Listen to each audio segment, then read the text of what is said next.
Wow, ayan guys ang mga avocado dito. Ang daming bunga. Oh, mamaya mamimitas ako ng mga bunga. Yan guys ang mga avocado dito sa tapat ng bahay namin. Diba? Tapos ito pa guys ang mga suha dito. Ang daming bunga din. Diba? Dito to guys sa may aray ko. Sa may bahay namin.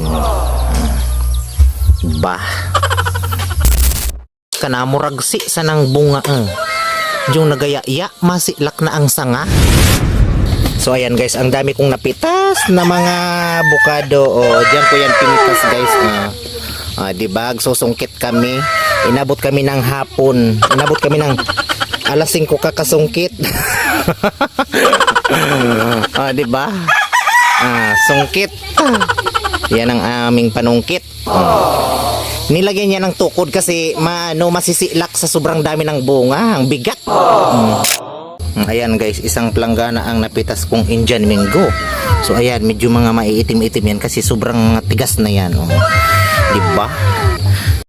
Ayan na guys ang ating avocado. Wow, ang dami. Tapos ipapatong ko ba dyan yung mga Indian mango? Pupunuin ko to ng Indian mango guys. Diba? Nakikita nyo yan? Diba? Tapos ito naman ang ating Indian mango. Ang dami. Wow!